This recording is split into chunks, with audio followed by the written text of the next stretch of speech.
a gravação. Bom dia novamente. Vamos para a segunda parte da aula do dia 16 de março de 2021, da disciplina de treinamento físico. Hoje é o tópico especial sobre inteligência emocional, com o professor, treinador, multicampeão Guilherme Berriel. É nosso doutorando no programa de pós-graduação, trabalha há anos com preparação de atletas de nível altíssimo aí na área de voleibol e trabalhou com outras coisas também. É uma honra tê-lo junto, assim. Então, teve alguns alunos que já tiveram contato e já puderam absorver um pouco. Então, aproveitem esses minutos também, esse tempo que a gente está registrando. Isso é legal também que nós vamos publicizar, né? Essa riqueza aí que é um pouquinho da história aí do Berriel, nesse pequeno tempo que a gente tem, mas é o que a gente tem aí. Berriel, obrigado pelo teu tempo, tá, cara? Seja bem-vindo e a palavra é contigo. Tudo contigo aí. Opa. Tarta, obrigado pelo convite, né? Bom dia a todos, né? É um prazer poder dividir um pouco da minha experiência aí, né? Eu já estou há 20 anos já na estrada aí trabalhando, então na minha época eu não tive tantas oportunidades de poder ter contato com pessoas que tinham mais experiência para poder, né, fazer com que o meu caminho fosse um pouco mais fácil, né? Então o Tarta falou dessa questão de inteligência emocional. Na realidade, o que eu vou falar para vocês é um pouco da minha experiência, de como as coisas aconteceram comigo, assim, e o que norteia o meu trabalho de uma forma geral, né? E algumas coisas que a gente não aprende, tu não vai achar artigo sobre isso, tu não vai achar livro sobre isso aí, que é o que está inserido, que é a relação com as pessoas, né? Eu sou formado em Educação Física, me formei em 2003, né? Sou formado pela UBRA, e antes de me formar eu já fazia um estágio na equipe de voleibol da UBRA, quando a UBRA tinha as equipes de alto rendimento, né? Me formei, continuei trabalhando ali como preparador físico, e a partir daquilo ali eu só continuei, né? Então, depois saí da UBRA, fui para online, São Leopoldo, acabei indo para Santa Catarina, trabalhei no time feminino também, depois fui para Minas Gerais, trabalhei um ano em Montes Claros, depois 2 anos em Belo Horizonte no Minas Tênis Clube, voltei para o Rio Grande do Sul, aqui trabalhei mais 3 anos no Vôlei Canoas, aí já comecei a trabalhar na seleção brasileira. O ano passado também trabalhei na Polônia, né? Tive uma temporada na Polônia, no exterior, que foi bastante interessante. Agora eu estou trabalhando só na seleção. E o que eu queria dizer para vocês, assim, de uma forma geral? Eu acho que tem uma coisa que tem que nortear o trabalho de vocês, independente do nível que vocês vão trabalhar, se é com personal, se é com esporte de alto rendimento, se é com saúde, é a curiosidade, entendeu? É a curiosidade. Vocês têm que ser curioso para querer entender o porquê que as coisas funcionam de determinado jeito. Eu acho que a nossa profissão ela tem um grande problema, que é a gente vender esses pacotes prontos de tudo, entendeu? Faz isso aqui porque isso aqui funciona, faz esse outro porque aquele outro funciona. E, na realidade, a gente tem que entender, não, mas isso aí funciona por quê? O que realmente funciona? Né? Como é que as coisas funcionam? Então, acho que isso é uma coisa que essa curiosidade vai fazer com que vocês passem o tempo todo se aperfeiçoando, né? A nossa profissão ela é uma profissão muito ingrata, porque a tecnologia ela evolui muito rápido e está cada vez mais nos dando informações mais relevantes e mais importantes a respeito de como fazer o nosso trabalho, né? Então, eu acho que isso é fundamental, é ser sempre curioso. Mas espera aí, isso aqui está acontecendo por quê? Por que eu tenho que fazer hipertrofia 4 séries de 10? Por que todo mundo, que nem o Tata falou, tu vai numa academia, dá todo mundo... vou começar 3 de 15, para a mulher faz 4 de 15 para a perna e 3 de 8 para braço. Por que tem que ser assim, né? A gente tem que ter essa curiosidade. A hora que a gente tiver essa curiosidade, a gente vai começar a entender melhor como as coisas funcionam. E isso foi uma coisa que sempre me incomodou desde o início, assim, quando eu comecei a trabalhar no esporte, né? Por quê? Primeiro, tu chega num lugar, eu era estagiário, e aí estava lá, vamos fazer musculação, 4 de 10 para a perna e 4 de 8 para braço. Aí tu começa, não, mas por que 4 de perna, 4 de 10 para a perna e 4 de 8 para braço? Não, porque todo mundo faz assim. Né? Então, não, né? A gente tem que entender o processo.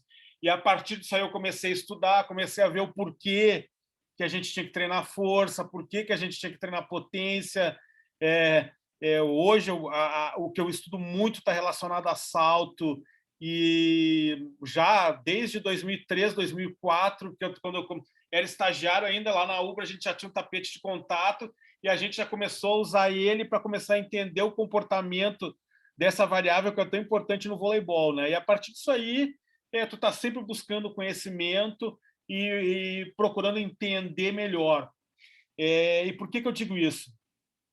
Tu lidar com atleta, tu lidar com aluno, ele vem mudando hoje em dia. Por exemplo, hoje, tanto o aluno quanto o atleta, ele não é mais aquela pessoa que chega lá, tu diz, tu vai lá e faz isso. Ele vai te questionar o porquê que tu tem que fazer, que tu está mandando ele fazer aquilo ali. Né? Ele vai querer saber se tu realmente conhece. Né? Se vocês pegarem uma academia, por exemplo, 80% das pessoas que entram na academia, elas acabam não aderindo. Por isso que o Tarta falou aí antes, que ele vai numa academia lá, é o mesmo trabalho para todo mundo. O que acontece? A pessoa entra numa academia, começa a trabalhar, não tem o resultado que ela quer, ela acaba saindo fora. E isso acontece justamente porque falta, para quem trabalha com aquele aluno, essa relação interpessoal para poder entender o que aquela pessoa precisa. Né? E isso funciona, isso é com o aluno e é com o atleta de alto rendimento. A questão técnica ela é muito importante, mas a questão de como tu lida e tu trata com o teu aluno, o teu atleta também é muito importante. Isso é muito comum a gente ver. Hoje a nossa área ela está cheia de um monte de gente que é picareta pra caramba, que não tem muita noção do que está fazendo, faz um trabalho errado, mas o que acontece? Eles acabam se vendendo de uma forma melhor e acabam passando aquela impressão de que eles são bons, né? Quando na realidade não são, eles estão ali muito mais enrolando do que qualquer outra coisa. Né? Então, essa relação professor-aluno, professor-atleta é importante. Aquilo que eu digo sempre. Eu estava falando com o Tata semana passada. Tu pode ser o cara mais competente do ponto de vista técnico. Tu ter um conhecimento profundo, adequado de todos os modelos de treinamento de força, de resistência, de potência, mas tu não souber passar isso para o teu atleta, tu não vai conseguir tirar o melhor dele. Porque muito do resultado que tu tem com o teu atleta é ele acreditar naquilo que tu está falando. Né? E isso é uma coisa importante.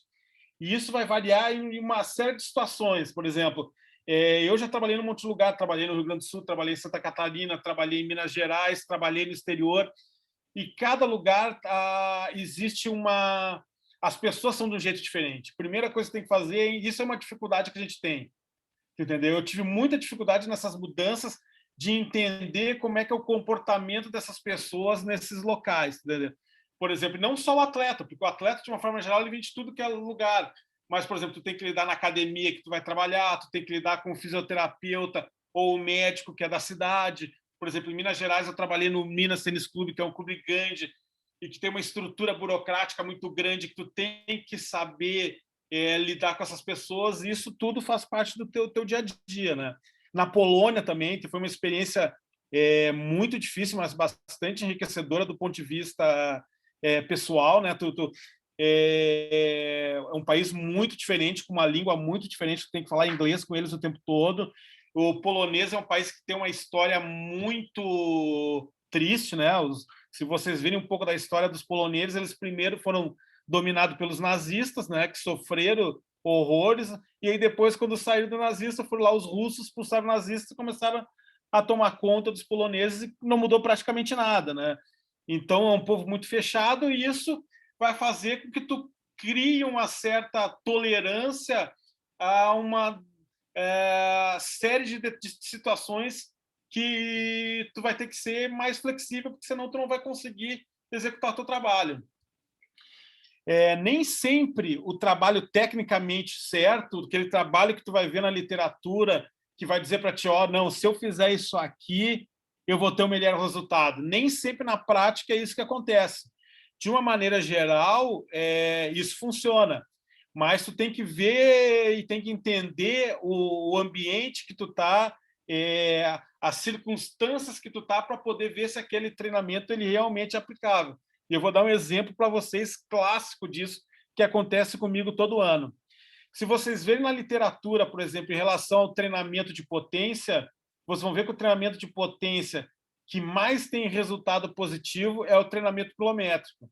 E dentro do treinamento quilométrico, os que têm mais resultado positivo para ganho de potência é o treinamento quilométrico com sobrecarga. O que é isso? É tu botar uma barra nas costas com uma carga que é em torno de 20% a 30% do peso corporal do sujeito que está fazendo e fazer um salto squat jump com aquela sobrecarga. Agora, você imagine, por exemplo, voleibol. Voleibol é um esporte que os atletas puramente têm que ter impotência. Agora, vocês imaginam eu fazendo um treinamento de pliometria com uma sobrecarga de 20% acima do peso corporal deles em relação a 20% a mais do peso corporal. Vocês imaginam eu acrescentar esse volume de saltos com uma sobrecarga grande num atleta que ele já vai ter um volume de salto muito grande durante a temporada. Quer dizer, é inviável. Esse meu atleta vai acabar machucando e o suposto benefício que eu teria do ganho de potência dele em função de um treinamento adequado não vai ter resultado porque ele vai passar machucado. Então, a gente tem que ter esse discernimento. Isso é uma coisa que sempre me pergunto. Mas por que tu não faz um treinamento de potência com treinamento quilométrico com sobrecarga? Olha, não faço porque o salto é a principal ação motora do atleta de voleibol e ele já salta muito, mas criar uma sobrecarga extra desse tamanho, com certeza a gente vai ter problema. Uma coisa que o Tarta sempre me questionou da gente fazer esses testes contínuos de salto de 1 minuto. Isso não tem como fazer. Não tem como fazer porque a sobrecarga é muito grande. O Tarta já me incomodou umas 250 mil vezes para me fazer isso. Eu digo, Tarta, é muito difícil porque eu vou arranjar problema e aí os caras vão fazer de mau gosto e não vão ter o resultado que a gente quer. Entendeu? Então, a gente tem que ter essa sensibilidade. E assim como eu estou falando que tem isso para o vôlei, para o handball, para o futebol, para o basquete, para outras modalidades, para o aluno de musculação, tu entendeu? Tu pega aluno de musculação que ele joga um futebolzinho lá. Se tu fizer uma sobrecarga de muito grande perna para ele durante a semana, um cara que malha 3 vezes a semana, com um volume muito grande ou uma sobrecarga muito grande que ele não vai conseguir recuperar para jogar o futebolzinho dele lá no sábado, no domingo, ele provavelmente não vai ficar muito tempo treinando contigo. Porque, na realidade, isso é uma coisa que está acontecendo muito hoje, o treinamento de musculação, ele ser preparador até para o futebolzinho, o tênis, ou a natação, ou a corrida daquele atleta amador, né? Supostamente amador. Então, isso são considerações que a gente tem que levar, que são bem relevantes, são bastante importantes, e vocês não vão ler isso, não vão achar em nenhum livro de periodização, vocês não vão achar em nenhum livro de treinamento, entendeu? Isso aí a relação interpessoal entre aluno e professor, ou treinador e atleta, que eu acho que é importante desenvolver, né? A gente, quando é muito novo, e eu sofri muito com isso nos meus primeiros anos, tu tem uma ideia de que tu é preparador físico, o atleta tem que fazer tudo que tu manda, não interessa, eu mando em ti, tu tem que fazer, não. Eu tive muito problema em função disso, tu vai amadurecendo, tu vai aprendendo. Na realidade, é sempre um jogo de tolerância. Assim, às vezes é importante tu dar um passo para trás, para daqui a 1, 2 meses tu dar 2 passos para frente. Então, é sempre importante tu ter essa visão de que, primeiro, a gente não é o dono da verdade, né? Cada pessoa tem uma situação, a gente tem que estar sempre preparado para o imprevisto, né? Sempre preparado para o imprevisto. Pode acontecer as coisas mais absurdas, e acontece mesmo, eu já aconteceu cada coisa comigo que é inacreditável, né? Tinha uma época, por exemplo, quando eu trabalhei em Montes Claros, lá a gente tinha ido jogar em Brasília e estava voltando para Montes Claros num dia, porque no outro dia ia ter jogo. E aí, chegamos em Belo Horizonte, a gente tinha que pegar um outro voo de Belo Horizonte para Montes Claros, no aeroporto da Pampulha, que é um aeroportozinho pequenininho que tem, não é o Confins, que é o grande, é um pequeno. E uma chuva forte o tempo todo, a gente era para voltar 9h30 da manhã, pegar o voo de Belo Horizonte para Montes Claros, a gente pegou 8 horas da tarde, 8 horas da noite, porque a gente ficou o dia inteiro no aeroporto. Chegou lá, o treinador queria treinar. Eu disse, cara, não dá para treinar. Não dá para treinar porque tu vai machucar alguém, né? Dar o treino só por dar o treino não vai resolver, né? Agora, o importante, todo o desgaste que a gente teve, esses atletas se recuperarem, estar bem descansados para treinarem no outro dia, né? Então, a gente tem que ter essa sensibilidade de entender cada situação, né? O que eu digo sempre, o importante não é só treinar, o importante é o teu atleta estar teu atleta, o teu aluno estar em condições adequadas para aquilo ali, para aquela atividade fim dele. Eu costumo dizer também que o treinamento ele é dividido em duas partes, né? Do pescoço para baixo, que aí tu tem 1 milhão de modelo de treinamento que tu pode aplicar e vai dar certo ou vai dar errado, né? A gente não pode ter também a ideia de tudo que a gente vai fazer vai dar certo, não vai. A gente vai errar muito mais do que vai acertar. Se acostumem com essa ideia, tá?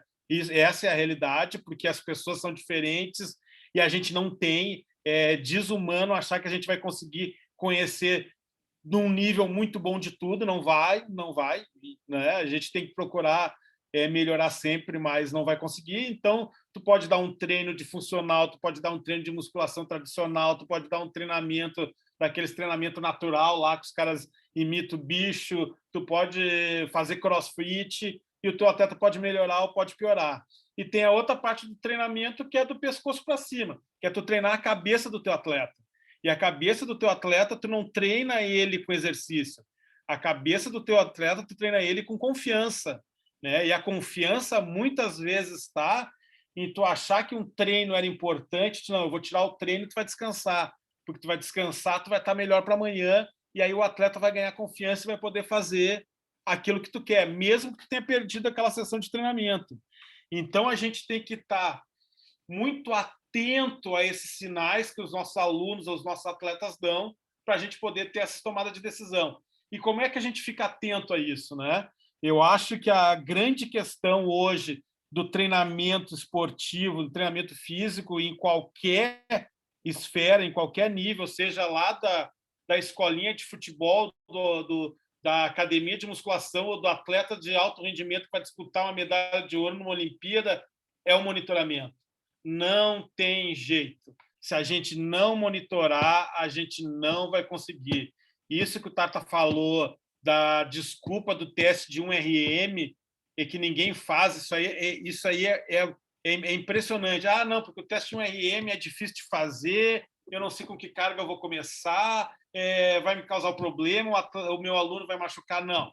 Se tu fizer direito, não. Tu tem que criar um modelo de avaliação, de monitoramento do teu atleta para saber como é que ele está evoluindo e para saber o dia que ele não vai estar bem e que tu vai ter que tirar o pé, que é o que eu digo que é o mais importante. Tu imagina, tu pega um aluno teu que passou o dia inteiro cansado, tu não está vendo teu aluno durante o dia, tu só vai ver o teu aluno na academia aquela hora que está contigo. E tu chega ali, ele chega, tu não pergunta nada para ele, tu não sabe nada, está aqui, tua ficha vai fazer. Aí o cara vai lá, já não entende, porque teoricamente ele não tem que entender, quem tem que entender é tu, né? Às vezes aquilo ali é muito mais uma válvula de escape pro cara, e tu vai lá, faz o treino, ele acaba se machucando, acaba colocando ele numa condição de indisposição, ele não gosta, ele vai sair daquilo ali. Então, esse monitoramento de como o teu aluno, como o teu atleta chega para treinar é importante. Isso é muito simples de fazer, né?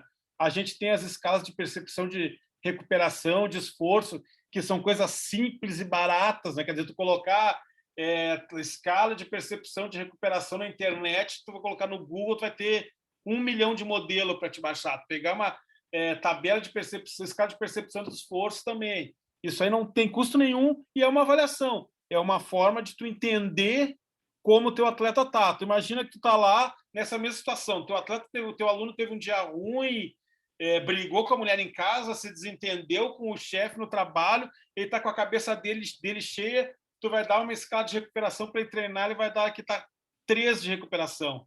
Aí tu botou um treino de pirâmide, que nem o Tata falou lá, que tu vai começar com 6 séries, uma de 8, com uma carga de 80%, depois uma série de 6 com 85% e uma série de 4 com 90% e vai repetir depois. Volta para 6 exercícios desse aí. O cara não vai conseguir fazer. O cara não vai conseguir fazer. O cara deu, opa, 3, mas por que tu não tá, o que tem que tu não está recuperado hoje? Não é esse. Normalmente tu vem aqui com 6, 7. O que está acontecendo? Ah, tô isso, não. Então hoje tu não vai fazer isso aqui. Tu vai ali, vai dar uma corridinha ali numa esteira para dar uma desopilada, para, né, dar só uma suada, tu não vai fazer um treino pesado. Então, e isso aí, quando a gente começa a fazer isso aí, a gente começa a ganhar a confiança do nosso aluno, começa a ganhar a confiança do nosso atleta. E isso foi uma coisa que mudou muito na minha atuação profissional ao longo dos anos, que me fez com que os atletas gostassem do meu trabalho. Porque o atleta, de uma forma geral, o que ele tem? Aquela ideia de que o treinador, o preparador físico quer fazer treinar. Não, vai treinar, vai treinar, vai treinar. Eu nunca vou me esquecer uma vez, eu não era da seleção brasileira, mas eu fui convidado da seleção brasileira para ir num torneio no Japão, e aí a gente fez uma escala em Frankfurt e treinamos no aeroporto, no estacionamento do aeroporto de Frankfurt. Né? Ah, tu vai dizer, era Bernardo, tinha aquela coisa toda de que treinar, faz, mas o atleta, no fundo, ele não gosta disso aí. E no momento que tu começa dizendo, não, cara, hoje tu não tá bem, tu não vai treinar, tu vai fazer um treino mais leve, volta para tua casa, vai descansar. Os caras dizem, opa, isso aqui tá diferente.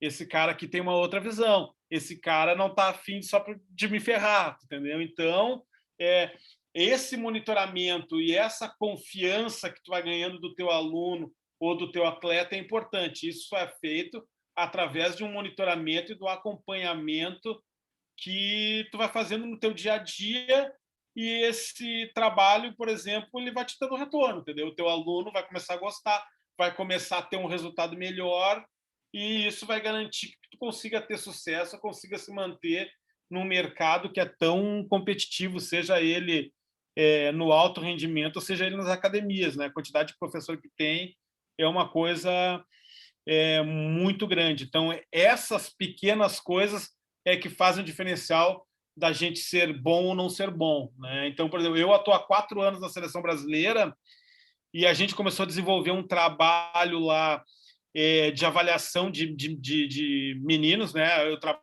na Sub-19, a Sub-19 é a seleção que ela é a de entrada na seleção brasileira, né? Não é a primeira seleção que um atleta pode chegar à seleção, é a Sub-19, só que a gente começa a acompanhar esses meninos com 14, 15 anos de idade, começa a fazer avaliação, começa a ter uma ideia do histórico, de o que eles treinam, como eles treinam, para poder entender como é que eles estão chegando quando eles se apresentam na Sub-19. Esse é um trabalho que nunca tinha sido feito antes na CBV. E os resultados que a gente está conseguindo ter já têm dado uma resposta bastante positiva.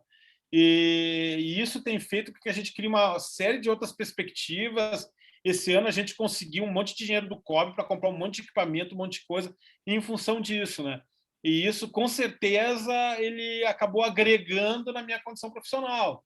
Né? É muito mais do que simplesmente chegasse lá, não, eu sou preparador físico da Sub-19, o treinador vai convocar os 20 atletas, eu vou aqui dar preparação física, o treinador vai decidir os 12 que vão para o Sul-Americano ou para o Mundial, e eu não faço mais nada. Né? O meu trabalho, teoricamente, seria esse. Mas a gente ter essa perspectiva de poder ajudar ao nosso entorno, que vai melhorar de forma indireta o nosso trabalho, ele é importante. Né? Uma outra coisa que eu diria para vocês, que já falei um pouco, que é essa relação de tu entender aonde tu está inserido. Né? Se tu está numa academia dessas aí, da moda aí, que só vai estar os riquinhos, que eles só querem saber lá, né? Cada tribo tem sua mania. Se tu quer ganhar dinheiro, tu quer trabalhar nesse grupo, tu tem que entender o que acontece com eles, tu tem que ver qual a rotina deles, o que eles se interessam, e aí isso é uma coisa muito importante que eu aprendi antes de trabalhar com educação física. Antes de trabalhar com educação física, eu trabalhava numa concessionária de caminhão, que é da Scania. Eu era vendedor de peça. Isso quando eu tinha uns 17, 18 anos de idade. Eu nunca me esqueço disso. E nós ia muito para São Bernardo do Campo fazer curso do negócio dos caminhões que estava lançando, das mudanças das peças. E nós tínhamos um cara que dava um curso para nós, a primeira aula dele, e eles obrigavam as concessionárias a terem os jornais assim, para a gente poder ler. E eles diziam, olha, vocês têm que chegar meia hora antes do trabalho de vocês têm que ler todos os jornais, porque os clientes de vocês vão ler aqueles jornais ali e vão querer discutir com vocês aquelas notícias que falam de economia, que falam de preço de gasolina, que falam disso, falam daquilo e outro lá. E isso foi uma coisa que me marcou daquela época lá. Isso funciona para qualquer coisa. Por exemplo, se tu está num determinado grupo de uma academia, que é uma dessas academias top aí, que o grupo ele tem aquela aquela condição social, tu tem que saber o que está acontecendo com eles para poder conversar com eles. Eles têm que entender que tu também faz parte daquilo ali, entendeu? A mesma coisa acontece comigo com os atletas, eu tenho que saber, eu não gosto muito de videogame, mas eu tenho que entender de tudo que é joguinho de videogame, porque os caras passam jogando videogame quando a gente está viajando.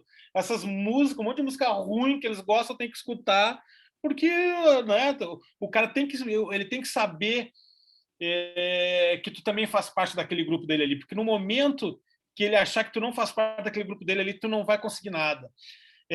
Uma das coisas assim, que tem mais difícil no esporte é a psicologia do esporte. E por que a psicologia do esporte tem...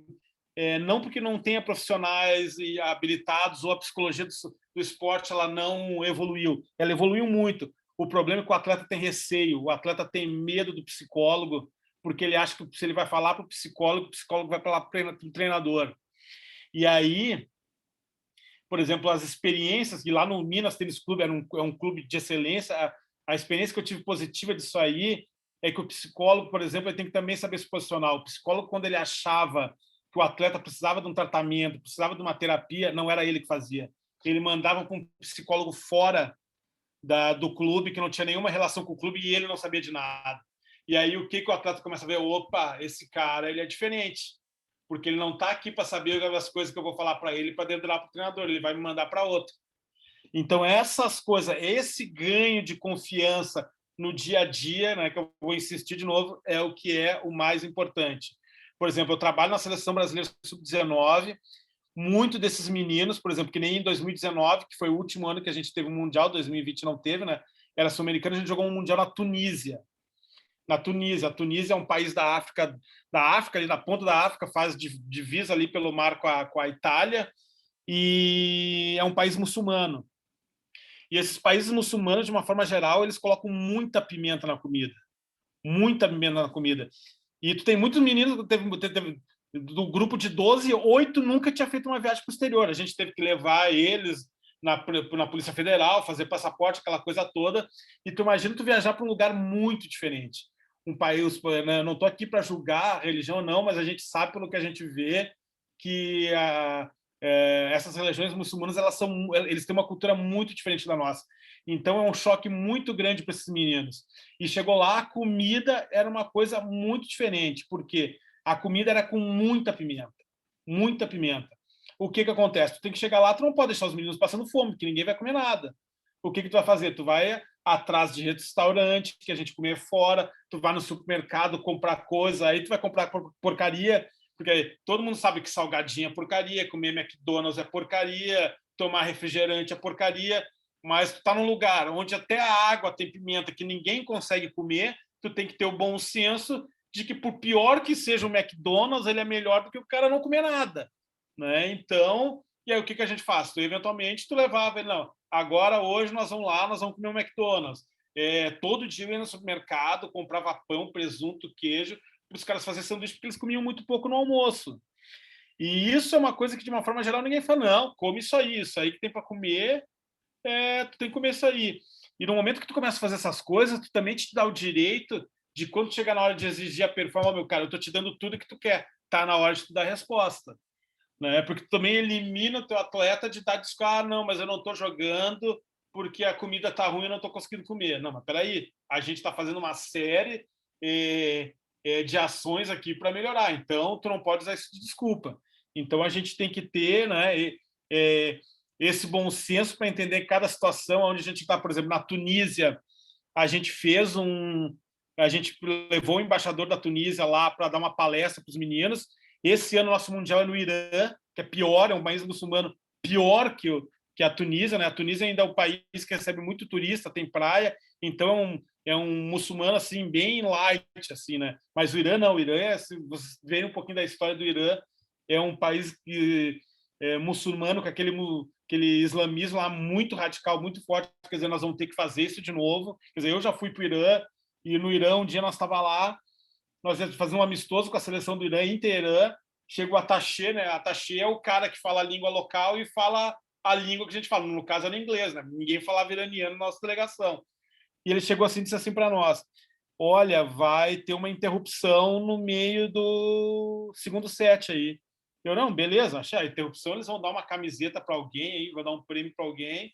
Aí começamos o jogo, aquela coisa toda, chegou na metade do segundo set lá, para o jogo, todo mundo para, aí tu vê que o ginásio estava cheio, eles gostam muito de vôlei lá, todo mundo tinha estado no ginásio com o tapetinho, os caras colocam o tapetinho na arquibancada, o jogador coloca o tapetinho dentro da quadra e começa a rezar. Os caras ficam meia hora rezando. E tu fica ali olhando, né? Como é que os caras param um jogo no meio para começar a rezar? Era no período do Ramadã, né, deles lá, e eles têm que fazer isso.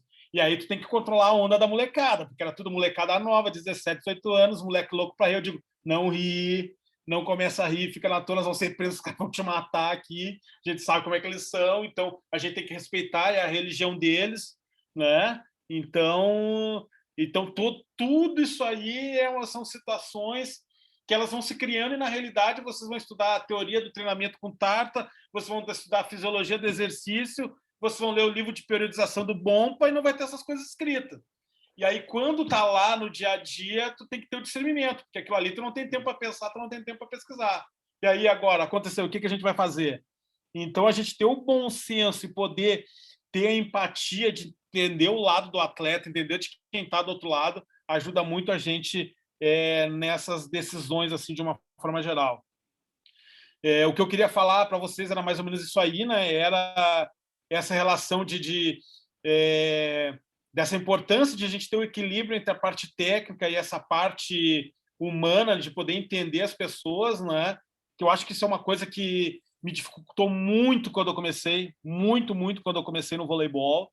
E hoje, eu, né, mais velho, mais maduro, penso um monte de coisa que eu fiz lá atrás, digo, nossa, como eu era burro, né? Mas a gente vai amadurecendo. Eu acho que faltou para mim, nessa época, ter tido contato, apesar que quando eu comecei também era diferente, o conceito de preparação física era diferente, então isso mudou muito ao longo dos anos e com certeza me tornou poder ter essas experiências aí, poder começar a criar esse discernimento de entender todas as situações, me tornou um profissional melhor.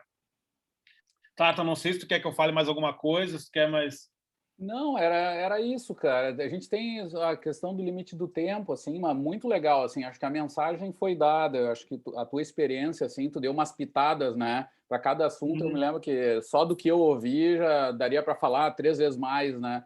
Mas fora o que eu não ouvi, né? Que é muito mais, assim. Mas eu acho que é muito legal. Acho que a ideia hoje era cruzar essa questão, acho que emocional, porque o que eu queria dizer para a turma é que o BRL, no meio dele, assim, eu já comentei isso para a turma, né? Nós temos essa tensão permanente da visão dessa burrice que é dos práticos com os teóricos, né? E é só um discurso para mostrar que a área não está bem estabelecida, né? Eu brinco, eu digo assim, eu dou uma comparação, por exemplo, com a medicina, com áreas da medicina que estão muito melhor resolvidas sobre isso, que é o caso do cirurgião cardíaco. O cara está na mesa da cirurgia todos os dias, mas quando ele descobre uma nova técnica, ele vai lá para o New England e escreve um estudo de caso. Né? Ele escreve, coloca lá a experiência dele prática, que às vezes envolve, mas claro que tem uma base científica por trás, mas envolve também esse mundo complexo, que às vezes é super controlado, mas também pode aparecer situações que a própria prática possa te induzir a essa situação diferente, a esse conhecimento novo. E a nossa área parece que tem esses mundos diferentes, que mostra só que a nossa área tem que melhorar muito ainda, né? E o BRL é um bom caso, assim, de um cara que encontrou soluções para isso muito avançado para a média, né? Que é assim, ó, tudo isso que ele traz da experiência dele, mostrando essa dificuldade, hoje a ciência está correndo atrás disso, quando vai ver as análises individuais, e aí vai ver que as médias enganam, né? Na real, tu tem uma média acontecendo um monte de coisa, a cada 10 pessoas, a gente diz que melhora a força com aquela carga de treino, falando do nosso assunto de hoje, mas a gente vai ver que, olhando mais em detalhe, as técnicas mais modernas já mostram que a cada 10 tem 3 alunos que não melhoram com aquela carga. E isso é importante saber, né? E isso vai bater com essa realidade que o BRL vai dizer, né? Vai cruzando essas coisas e a gente vai se preparando mais para essas condições. Agora, o interessante é que, mesmo com toda essa experiência, essa empatia, essa inteligência emocional, o que o BRL mostra é que ele está sempre fazendo o ping-pong com os dados também. Ele não esquece, porque tem muito aluno, vocês vão ver aí na realidade de vocês, que acha os motivos para não fazer mais nada. Simplesmente é o professor da natação que eu disse para vocês, o planta de pé, né? Porque o cara começou dando aula de pé do lado da piscina e ele termina com os pés para cima. O aluno só vê a planta do pé do cara, porque o cara já não nem olha mais para o cara, escreve no quadro treino e deu, né? Não adianta. É claro que o treino tem muita chance de dar errado. Tu perde a chance de tu aprender com ele. E aí vem a questão, se tu não tiver dados básicos para confrontar com essa tua questão emocional e essa experiência, fica empobrecido. Porque aí a gente volta a 30 anos atrás, né? Vai no olho e quem sobrar, sobrou. Não, peraí, a ciência está cada dia nos dando alguma dica. E eu tenho que estar cruzando isso com o meu treino. Né? E o desafio hoje é esse, o BRL está toda semana me falando, tem um sistema novo daqui, estou querendo trazer aquilo lá que o pessoal, os americanos estão usando. A gente está sempre testando isso, mas isso não tira o fato de resolver os problemas do dia a dia, que envolve olhar no olho do cara, construir a confiança, né? Os valores sobre o exercício, né? Essas coisas é muito legal. Eu acho que o exemplo do BRL é um casamento feliz assim, disso. Assim. Então, vai ter gente contra ele que vai continuar dizendo mas talvez ele é um teórico da guerra. Olha lá, com aquele sistema lá, o VERT lá, que os americanos usam. Aquilo é para inglês ver, não sei o que eu faço. Não é assim. No dia a dia ele está fazendo. Agora ele não esquece que tem um cara ali junto, que é o que ele deu vários exemplos agora, que ajudam a alimentar e entender o que está acontecendo, por que dão aqueles números ou não. Mas não dá para esquecer da ciência. Né? E, de novo, a ciência não é o limite, não é de dinheiro, o limite é de conhecimento. O conhecimento está aí. Nós estamos cada vez mais abrindo o acesso ao conhecimento. O Open Access está aí para ficar.